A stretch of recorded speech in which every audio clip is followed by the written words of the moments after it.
विचार न बदलता चुकीच्या गोष्टी कशा बरोबर करून दाखवता येतील त्याचा मार्ग शोधताय आता तुम्ही. हे सगळं कुकर वाटप करून प्रत्येक घरातल्या बाईला तिची जागा स्वयंपाकघरापुरती कशी मर्यादित आहे हेच दाखवून दिलं ना तुम्ही. तिच्या अस्तित्वाला कमीच लेखलं तुम्ही.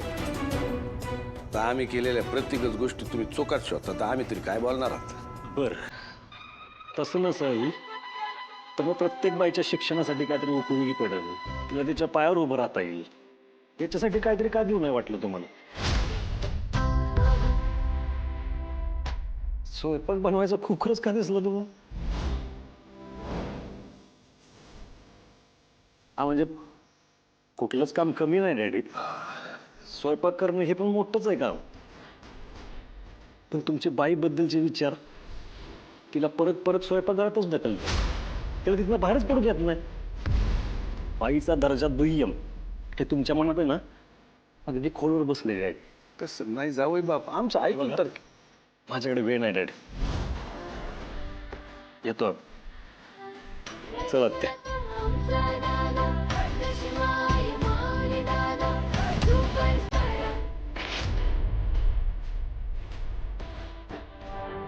फार वाईट झालं, पण आता काय करणार? तुमच्या चेहऱ्यावरचा मुखवटा कधी ना कधीतरी सूर्याला कळणारच होता की. पण माझ्या भावना आहेत बरं का तुमच्या बरोबर. बाकी खर्च मात्र खूप केलाय तुम्ही डॅडी. पण सूर्याच्या मनातला तुमच्यासाठीचा गेलेला आदर मात्र विकत नाही घेऊ शकला तुम्ही.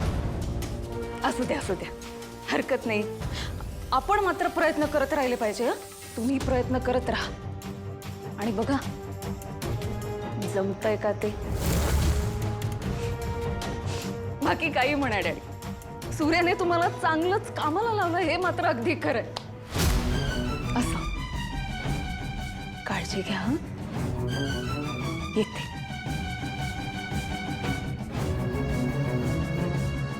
डॅडी अहो एवढा आटापिटा करून हाती काहीच लागलं नाही हो. हा फक्त 2 कुकर राहिले, काय करू? काय करू? एका तू बसन एका त्या शोभाला बसून घे चांगले 4-5 शेट्ट्या. अरे हसतो तो काय?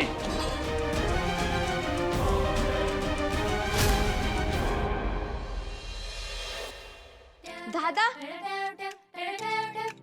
अरे किती वेळ झाला तुझी वाट बघत होते. काय झालं? राजू ताईचा फोन आला होता.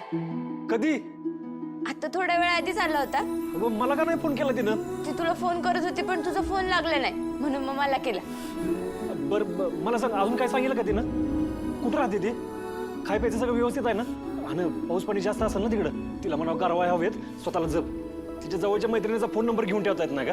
राजूचा फोन लागला नाही तर तिला करता येतो ना फोन आपल्याला. अरे हो हो, थांब जरा. तिला बोलू देणारच का नाही? तू थांबलास तरच ती बोलू शकेल ना.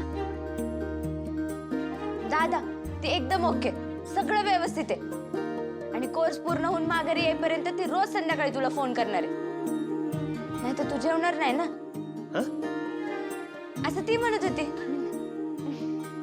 चला म्हणजे राजू तिच्या मार्गाला लागली. आता एकदा तेजूला तिची खुशाली विचारली ना मग माझी काळजी मिटेल. तिला एकदा विचारतो घरी सगळं व्यवस्थित आहे का नाही. हा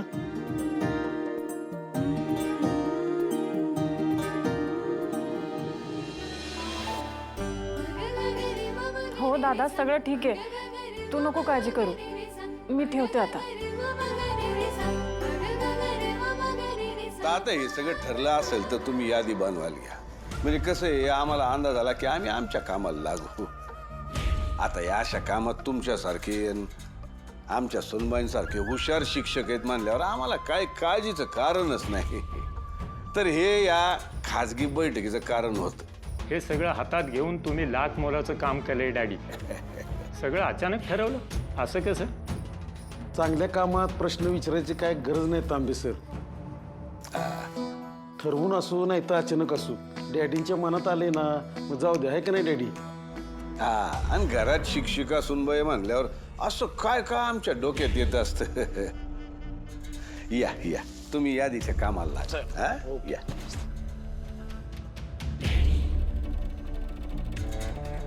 सुनबाई, नाही आमच्या हातून चुका झाल्या असतील पण त्याने काही माणूस वाईट ठरत नाही ना. हा, आता तुमच्या बंधुराजांचा नाही आमच्यावर विश्वास. आता तो विश्वास परत मिळवायचा मानल्यावर काहीतरी करायला पाहिजे का नको? नाही बरं, हे काम आम्ही एकदम मनापासून करतोय बरं का. घ्या, काळजी घ्या स्वतःची. येत.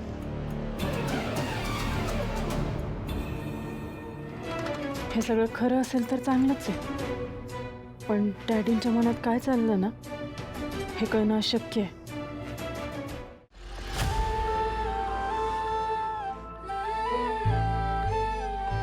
हॅलो जिम, कसा आहेस? कसा आहे सुदेश? मी मस्त. अरे केव्हाची वाट बघतोय आम्ही तुमच्या दोघांची. अरे तुझं लोकेशन बदलले ना, ते सापडणंच लवकर. अच्छा. एनिवेज तुमच्या दोघांचं स्वागत आहे. आणि तुझं नाव धनू ना? वय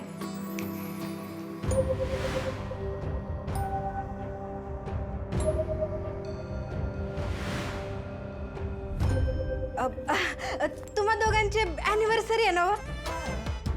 हे घ्या, लग्नाच्या वाढदिवसाच्या हार्दिक शुभेच्छा. थँक्यू. Thank you so much. या ना तुम्ही बसा. युनिव्हर्सिटी. Thank you thank you. बस. अरे दीपक कसा आहेस? बरं, तू कसा आहेस? मी मस्त. बस बस. तुम्ही बसा, मी आलोच. दीपक चल ना काम.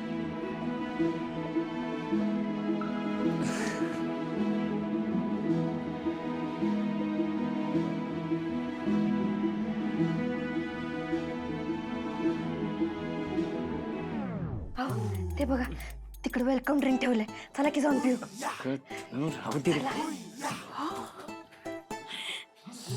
गॉड नोज याच्यात ही काय घेऊन आली असेल काय माहित.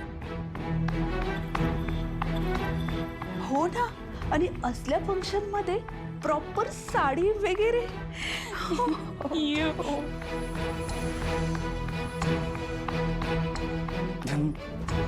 अगं बाहेर कार्यक्रमाला चालू ना, तर त्या कार्यक्रमाला शोभल अशी तर कपडे घालायचे. हे काय घालून साडी बिडी? मग आणखी काय घालायला पाहिजे होतं? तसं बी मला साडी सांभाळता येत नाही, तरी बी मी ऍडजस्ट करते ना. बघ, आणि ह्यात काय वाईट आहे? चांगलंच आहे की. अगं वाईट काहीच नसतं. आपण ठिकाण तरी बघायचं ना. हा तू ना, तरी असे लोक असतात किती मिळतील. काय कुसुरपुसूर चालू आहे तुमची? हनीमूनला गेला होतात ना तुम्ही? विसरलोच मी. कसं झालं फिरणं? छान झालं, मस्त. मग गुड न्यूज कधी देत आहे? देवा, अरे जे काय पडायचं ते एकदाच बदा पडून जा की. सारखं थोड्या वेळानं पिरपीर पिरपीर पिरपीर. सगळे कपडे भिजले बाई. शी. शालन, ऐक की. आशा वहिनी कशी आहेस? मी ठीक आहे. ते तुझा आवाज ऐकला ना म्हणून बाहेर आले. एक विचारायचं होतं. बोल की. कालपासून राजू दिसली नाही, कुठं बाहेर गेलीये का? अगं होय, ते मेळावा आहे व्यवसायातल्या नवीन नवीन गोष्टी शिकायसाठी.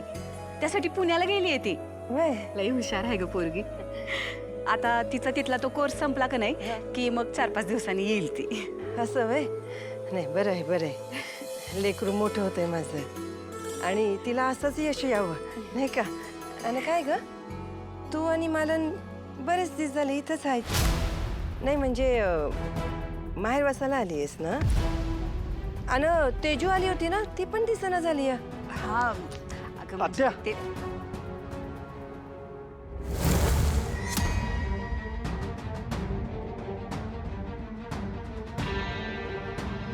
आत्या, ते कपडे दे, मी वाळत घालतो. बरं घेऊन जा.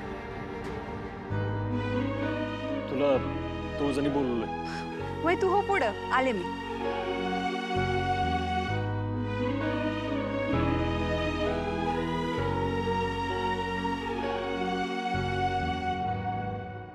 कॉलेज पासून आपण किती दिवस भेटलो पण नाही. आज कित्येक दिवसांना आपण वेळ घालवतोय. ऐका ना, मी तर म्हणतो आपण तिघही आत्ता मॅरिड आहोत. चला ना, जाऊया सगळेच कुठेतरी फिरायला. तेवढाच या रोजच्या कामातून ब्रेक. मी पाऊस पण सुरू होते. हे मी काय फिरायला वगैरे येणार नाही. तुमचा प्लॅन झाला ना, तुमचं जावा की. हा ए, याला काय अर्थ आहे? जिम, आता प्लीज फालतू कारण नको दिवसा. वहिनी ऐकत नाहीये का? ते एका पायावर तयार आहे यायला, पण मला यायचं नाही. हे काय वहिनी येतील म्हणतोयस? मग तुला काय झालं यायला? जिम, तुमच्यामध्ये सगळं ठीक आहे ना? अरे हे काय विचारणं झालं का? आत्ताच ते हनीमूनला गेले होते ना. जिम, वहिनी दिसायला फार काही सुंदर नाही, पण त्यांच्यात नक्कीच काहीतरी चांगले गुण असतील म्हणून तू त्यांच्याशी लग्न केलंयस, होय ना? तुम्हाला ह्याच विषयावर बोलायचंय काय? मी तुम्हाला स्पष्टपणे सांगतो काय, मला तिचं काहीच कौतुक नाही आहे, म्हणून मी तिला घेऊन कुठं पण फिरायला येत नाही. या हायफाय लोकांच्यात आपण मिसळूच शकत नाही. तर तुम्हाला का म्हणून घेऊन आले असतील इथं? माझी घुसमट व्हायला लागली आता. एक तर मला काय न सांगता इथं घेऊन आले आणि आता स्वतः जाऊन बसलेत मित्रांबरोबर. काय करू? आपण निघूया म्हणून सांगू काय ना? हा, असंच करते. आलेच आम्ही.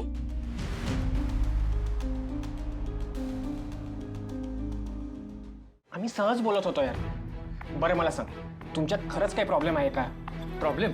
अरे आमच्यात काय नीट चाललंय ते विचार ना. अरे आमच्यात सगळ्यांना नुसता असा अडथळाच चालू आहे. मला कोणी विचारलं असतं ना तर मी तिच्यासोबत लग्न करायला कधीच नकार दिला असता. पण आमचं हे नानानी शब्द दिला आणि मला तिच्याशी लग्न करावं लागलं. हे बघ, माझं तिच्यावर काय प्रेम नाहीये. लग्नाच्या पहिल्या दिवसापासून ती माझ्या नरड्यावर येऊन बसली. शांत हो. मला तर वहिनी चांगल्या वाटल्या. जिकडे जातील तिथलं वातावरण हसतं खेळतं ठेवतील अशा वाटल्या मला. अरे पण मी तिला वाईट म्हणतच नाहीये, पण ती ना माझ्या टाईपची नाहीये.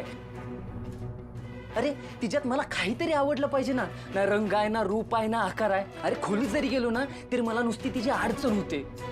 तिच्या शेजारी जरी झोपायचं म्हटलं ना तर मग मला भीती वाटायला चालू होते की तिचा हात कधी माझ्या अंगावर पडतो आणि मला कधी काहीतरी फ्रॅक्चर होतं काय.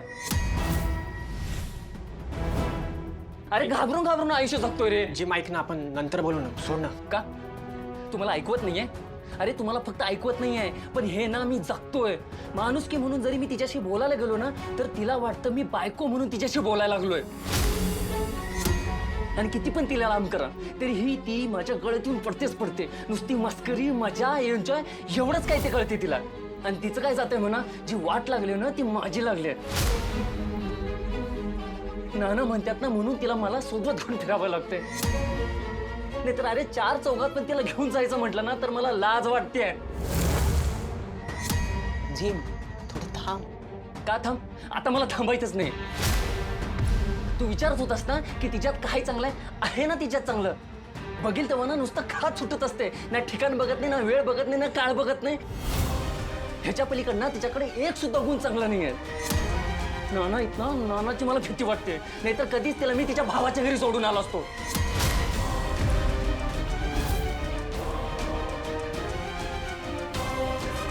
अरे तुम्ही का खाली माना घातल्यात? मान तर खाली माझी जायला पाहिजे. मला लाज वाटली पाहिजे.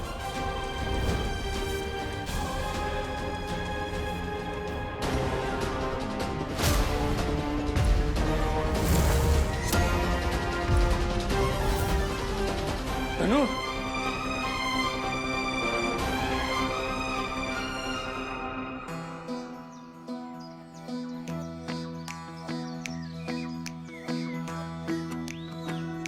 सूर्या, हे कुंडीत का झाडं लावायला लागलायस? एवढं मोठं अंगण पडलंय की. अंगणात झाडं लावलेत की. इथं कुंडीत रोपं लावली ना, इथं अडकून ठेवायला बरं पडतं ना म्हणून. आणि तू त्याला सगळीकडे हिरवळ पाहिजे असते. तिनं सकाळी उठल्यावर ही रोपं बघितली की तिच्या चेहऱ्यावरचा आनंद बघायला भारी वाटतं मला. सूर्या, तुझ्यासारखं असं दुसऱ्याचा विचार करणारं मन जर देवानं प्रत्येकाला दिलं असतं का नाही तर किती बरं झालं असतं. जगात कोणीच कुणाला दुखवलं नसतं. किती विचार करतोस रे दुसऱ्याचा. आत्या, स्वतःसाठी कुणी बी जगतं, पण दुसऱ्यासाठी जगता आलं ना तर खरी मजा आहे जगण्यात, असं मी कीर्तनात ऐकलं होतं. आता बघ, ही रोपं वाढली ना कशी भारी दिसतात बघ. आणि तुळजा म्हणती आपल्या लोकांसाठी का होईना पण माणसाला झाडं लावली पाहिजेत. खरं आहे सूर्या. या झाडासनी एवढ्या कौतुकानं घरात जागा दिली असतो, पण मग आपल्याच घरातलं एखादं माणूस आपल्या घराच्या बाहेर राहत असेल तर त्याच्यासाठी काहीतरी करावं असं नाही वाटत तुला? नक्की काय म्हणायचं तुला? सूर्या, मालकाने मालनचा अपमान केला म्हणून तू त्यांच्यावर भडकलास, त्यांच्याशी भांडलास बी. आम्हाला दोघींनाही तर तुझ्या घरी घेऊन आलास. अजून बी तू मागं हटायला तयार नाहीस, कारण तुला असं वाटतंय की मालकासनी त्यांची चूक कळली पाहिजे. बरोबर आहे तुझं, पण मग तू जे काय वागतोयस ते काय आहे? काय कळलं नाही मला, काय म्हणतेस?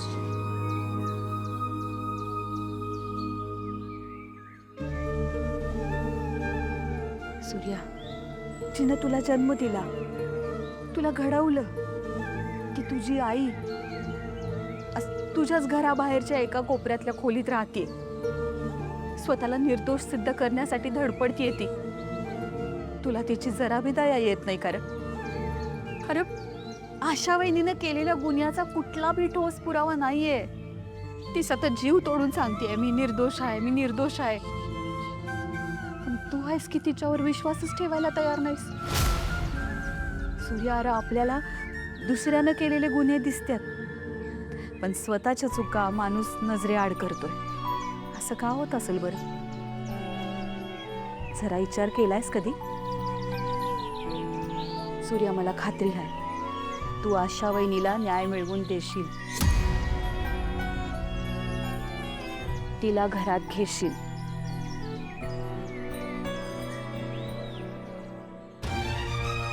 आत्या, मी काय भोगलंय तुला चांगलंच माहिती आहे. मी तिला असं सहज माफ नाही करू शकत. ती जवळ माझ्या प्रश्नांची उत्तर देत नाही ना, तोवर मी काहीच करू शकत नाही. डॅडी डॅडी डॅडी काय झालंय? काय नवीन झटका तर देणार नाहीस ना?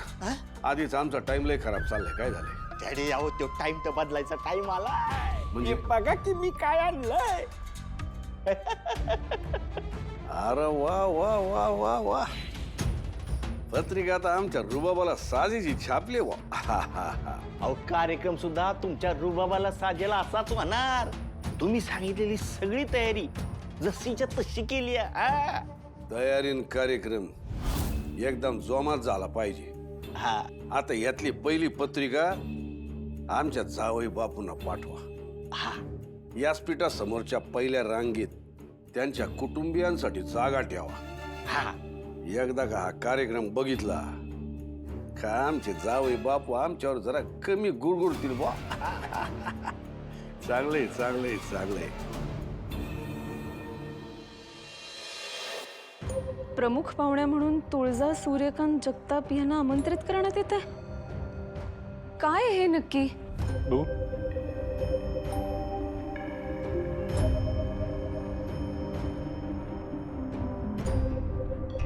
बघितलं का आत्या, डॅडींचा तुम्हाला घरी न्यायचा अजून एक प्रयत्न. काय लिहिलंय नक्की त्यात? तूच वाच. कैलासवासी जानकीबाई निंबाळकर यांच्या स्मृतिप्रित्यर्थ गावच्या शाळेमध्ये विशेष कार्यक्रम आयोजित करण्यात आला आहे. सासूबाईंच्या नावानं कार्यक्रम? पण कार्यक्रम कसला आहे? ते काय स्पष्ट लिहिलेलं नाही, पर समध्या गावाला निमंत्रण दिलंय मालकांनी. मला वाटतं आपण तिथं जाण्यात काहीच अर्थ नाही. तसे बी कार्यक्रम काय आहे हे आपल्याला माहितच नाही, तर आपलं काय काम आहे ना तिथं? नाही नाही, डॅडींनी फार हुशारीने प्रमुख पाहुणी म्हणून माझं नाव घातलंय त्यात. म्हणजे समजा हा कार्यक्रम गावाच्या भल्यासाठी असेल आणि मी जर तिकडे गेले नाही तर लोक मला नावं ठेवतील हे माहिती आहे ना त्यांना. म्हणजे तू जायचा विचार करतेस? मी एकटी नाही, आपण सगळ्यांनी जायचंय तिथे. बघू तरी आपल्या बायकांना घरी नेण्यासाठी डॅडींनी काय काय घाट घातलाय ते.